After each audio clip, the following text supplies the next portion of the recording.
जब चुनौनी की मैं बात करती हूँ, ये वही चुनौनी साहब है जब चुनाव लड़ते हैं तो मात्र 1% वोट लेकर ठंडे हो जाते हैं।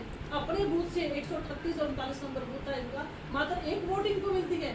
वहीं पे राकेश टिकैत जी जब चुनाव लड़ते हैं तो उनको मात्र 9400 वोट मिलती है, जबकि वोटों का भुगतान होता है 12 लाख का, वो भी मात्र 1% से नीचे रह जाते हैं। तो कहीं ना कहीं अपनी कोई हुई राजनीति की तलाश जो है वो किसानों के माध्यम से राजनीति करके की जा रही है।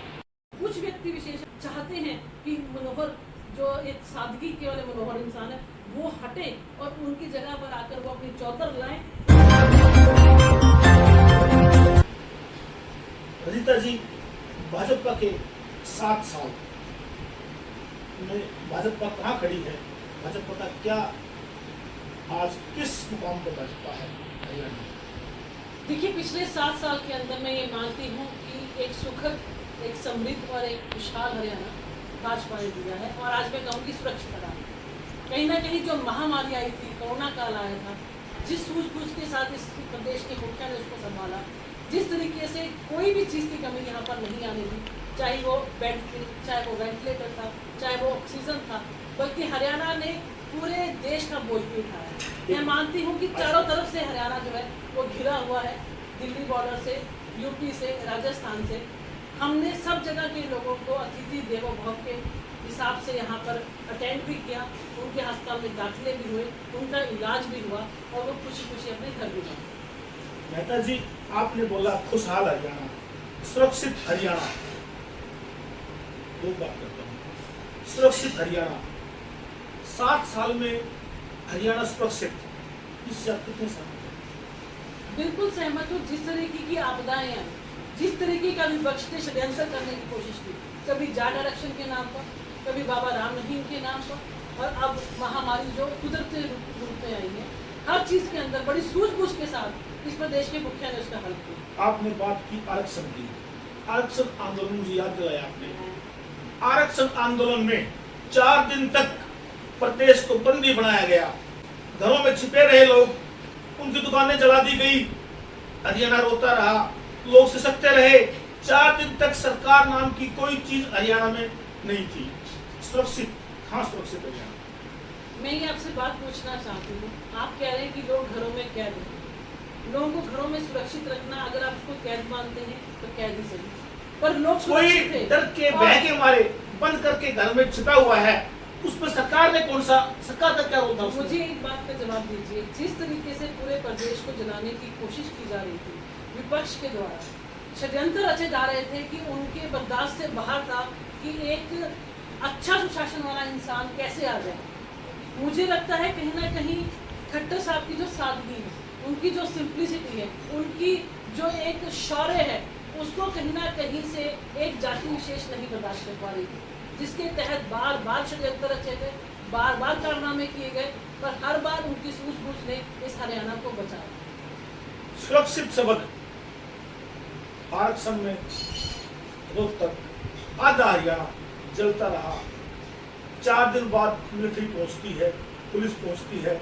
4 दिन तक भगवान के भरोसे सरकार नाम की कोई चीज नहीं थी। फिर भी आपने कहा कि सूझबूझ अगर होती, हेलीकॉप्टर से 2 घंटे में मिलिट्री पहुंच सकती थी। इसमें सरकार की जनता का मानना है कि विफलता मानती है और कमजोर है।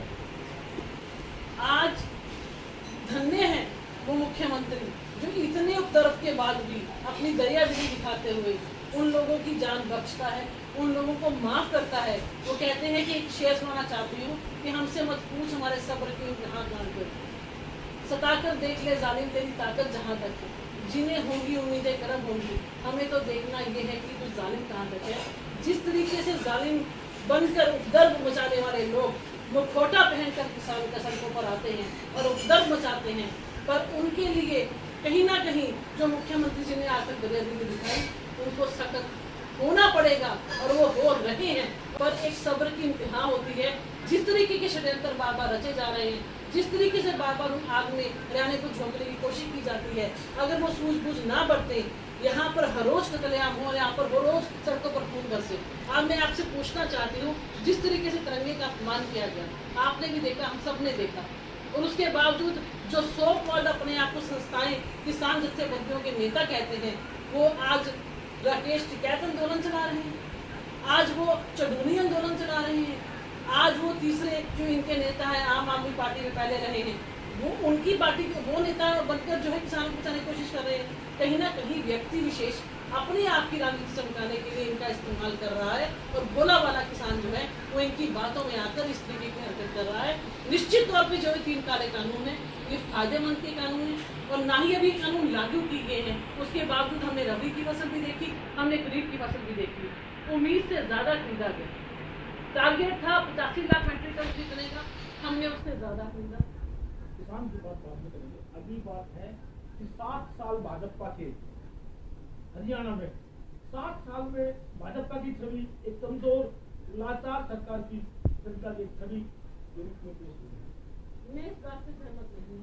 रोजगार के मामले में भी सरकार कोई अच्छा रिकॉर्ड नहीं बना पाई। जितनी नौकरियां हमारे से आने से पहले विपक्ष ने दी थी, हम उनसे ज्यादा नौकरियां दे चुके। जितनी नौकरियां उन्होंने पर्ची खर्चियां लेकर अपने भाई बात और अपने रिश्तेदारों को दी थी, आज एक आम गरीब इंसान का, एक गरीब जो घर में मजदूरी का काम करता है, एक चाय बनाता है, उसका बच्चा भी आज नौकरी लेकर खुशहाल जिंदगी जी रहा है। ये फर्क है हम में और पुरानी सरकार के अंदर। हरियाणा की जनता का मानना है, हरियाणा के मुख्यमंत्री जी का लोग कांग्रेस के प्रधानमंत्री मनमोहन से तुलना करते हैं। देखिए, जहाँ तक मनमोहन जी की बात है, उनकी तुलना किसी से भी नहीं की जा सकती। बहुत एक स्टेप के रूप में सोनिया गांधी की स्टेप बहुत बड़े अर्थशास्त्री थे और बहुत ही इंटेलिजेंट, अगर मैं मानती हूँ किसी इंसान को, तो वो एक साफ छवि वाले, एक इंटेलिजेंट और बहुत बड़े अर्थशास्त्री रहे। उसी तरीके से मनमोहन जी जो है वो एक सादगी वाले, एक बहुत सूझबूझ वाले, एक ऐसे नेता हैं जो एक आम इंसान को अपना परिवार मानते हैं। वो अपनी जान जोखिम में डालकर एक एक अस्पताल के अंदर जाकर वहाँ का हाल पूछते हैं। वो ये परवाह नहीं करते कि मैं जूम मीटिंगों में ही फॉर्मेलिटीज कर लूँ, वो जाकर बाकायदा देखते हैं कि ऑक्सीजन सिलेंडर की पाइप बेड तक पहुँची है कि नहीं पहुँची। वो ये देखते हैं कि रेमडेसिविर के इंजेक्शन अगर आए हैं तो उसकी कालाबाजारी तो नहीं हो रही, वो आम जन को लग रहे हैं कि नहीं लग रहे हैं। वो ये देखते हैं कि कोविड की जो वैक्सीनेशन है, कोविशील्ड और कोवैक्सीन, वो एक एक इंसान को घर पर पहुँचे। उसी के चलते आज हर तीसरा इंसान जो है यहाँ पे वैक्सीनेट हो चुका है और यही दर चलती रही, यही स्पीड चलती रही। अगस्त तक हम पूरे हरियाणा को वैक्सीन लगा चुके हैं। एक राजा, मुख्यमंत्री एक स्टेट का राजा ही होता है।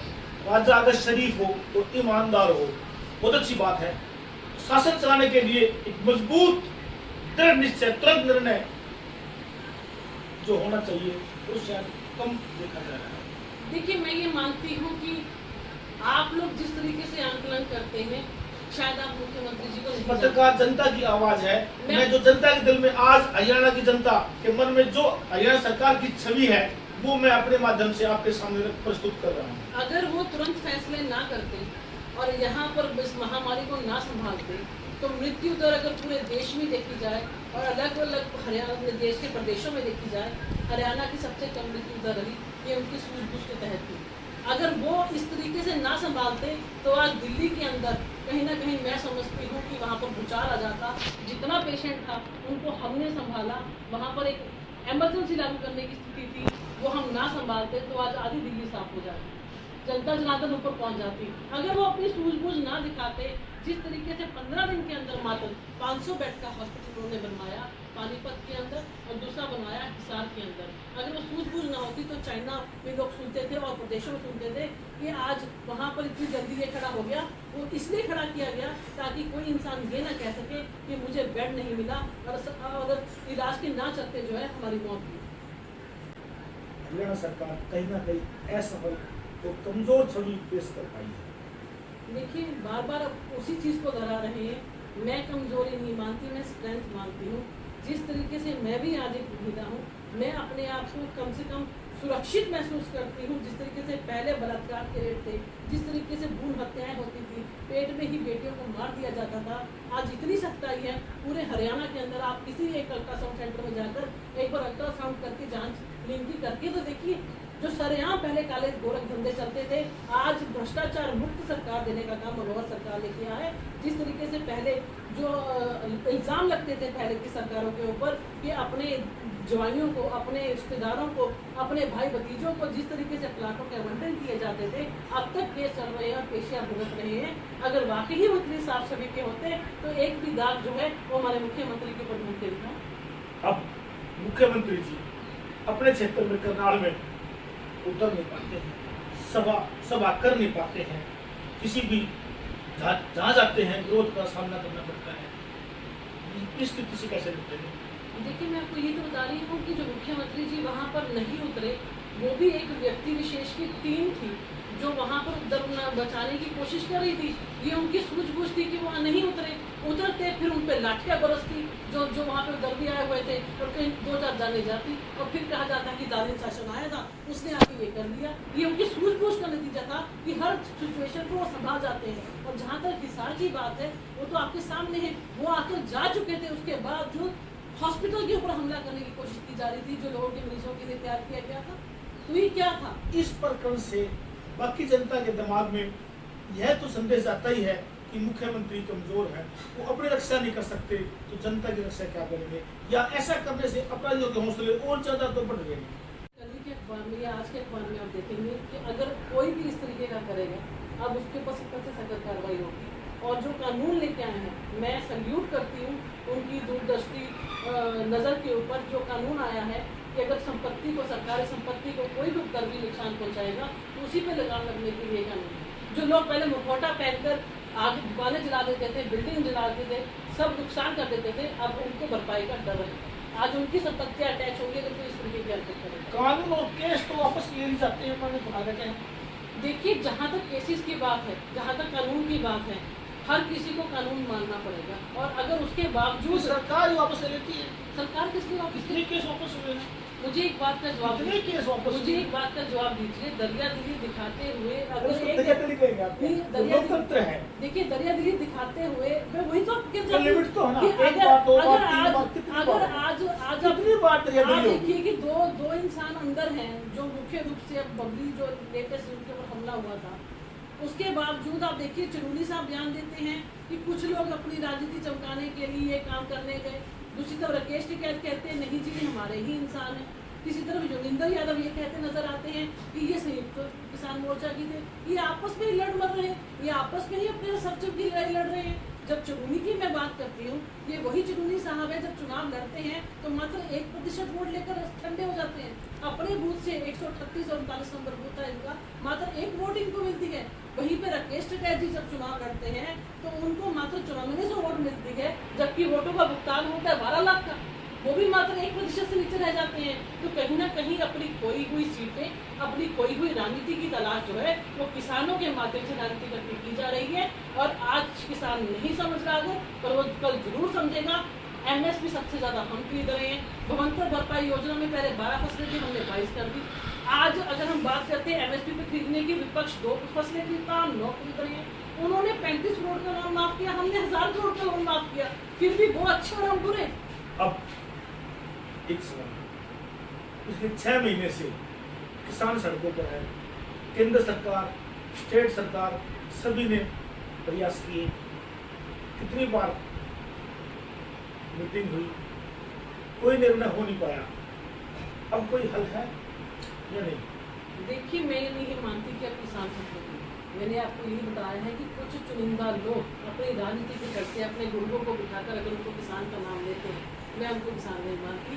किसान वो है जो आज अपने घर में खुशहाल है, जिसके अकाउंट में मुख्यमंत्री जी 6000 रुपये सालाना और प्रधानमंत्री जी 6000 सालाना डालते हैं, जिसके घर में 6 बच्चे हैं तो मल्टीप्लाई करके 72,000 रुपये उसके घर में आता है और वो खुशहाल जिंदगी जी रहा है। आज वो किसान, मैं मानती हूँ वो किसान है जिसके घर में आज MSP से ज़्यादा सरसों और क्या कहते हैं दूसरी फसल अभी आई थी, दोनों फसलें हमने बम्पर जो हैं जितना MSP पे सरकार खरीद रही थी उससे भी ज़्यादा रेट में उनकी सूरजमुखी दोनों बिकी। आज वो खुशहाल किसान जो है घर पे बैठकर खुशियाँ मना रहा है। आज वो किसान है जो टमाटर सड़कों पर फेंका करता था, आज भुवंतर भरपाई योजना के तहत उनका दाम भी फिक्स कर दिया गया है ताकि उसको वो सड़कों पर ना फेंकना पड़े और वो खुशहाल जिंदगी जिए। आज हर एक चीज़ वो किसानों के लिए करने के लिए सरकार तैयार है और आगे भी करेगी, क्योंकि किसान रहेंगे तो दुनिया रहेगी। और इस अन्नदाता को सुखी करने के लिए जो भी अच्छी योजनाएं आएंगी, बार बार मुख्यमंत्री जी उनको लाएंगे और उनको लागू करवाएंगे। भाजपा के 7 साल को कितना सफल मानते हैं? मैं बिल्कुल सफल मानती हूँ और निश्चित तौर पे आगे वाले 3 साल भी आपको नजर आएंगे कि जो रहते काम हमने अपने मैनिफेस्टो के अंदर जारी किए थे, एक एक करके हमारा लक्ष्य है उनको हम पूरा करें, क्योंकि जो हम कहते हैं वो करके दिखाते हैं। चाहे वो राम मंदिर बनाने की बात है, चाहे वो धारा 370 खत्म करने की बात है, जो जी प्रधानमंत्री जी ने कहा, जो जी मुख्यमंत्री जी ने कहा, वो सब कुछ हम कर रहे हैं। सबसे बड़ी एग्जाम्पल आपके सामने पंचकूला की है। आज पंचकूला पेरिस बनने जा रहा है और आप देखेंगे फर्क कितना, जिस तरीके की अब सड़कें हैं, जिस तरीके का इंफ्रास्ट्रक्चर है, जिस तरीके से यहाँ पे नई नई इंडस्ट्रीज आ रही हैं, जिस तरीके से यहाँ पे NFT इंस्टीट्यूट बना है, जिस तरीके से डंपिंग ग्राउंड का मुद्दा जो मुद्दों से पेंडिंग था, लोग परेशान थे, उसका समाधान भी निकल चुका है। आज यहाँ के कम्युनिटी सेंटर्स आप देखिए 5 स्टार होटलों से भी ज़्यादा बेहतर बने हुए हैं। तो हर चीज़ समय के अनुसार हो रही है और बहुत सुंदर हो रही है। सारे जितने भी राउंड अबाउट बने हैं, इतना ब्यूटिफिकेशन है। आज रोड्स के जो साइड्स पे पैनल लगते हैं, उसकी भी द्वारा से कारपेटिंग हो रही है और पूरा खुशहाल लोग अपनी ज़िंदगी जी रहे हैं। कुछ व्यक्ति विशेष अगर चाहते हैं कि मनोहर जो एक सादगी के वाले मनोहर इंसान है वो हटे और उनकी जगह पर आकर वो अपनी चौधर लाएं, तो वो भूल जाएं। हरियाणा की जनता जानती है कि किसको वोट डालनी है और किसको सीट करनी है।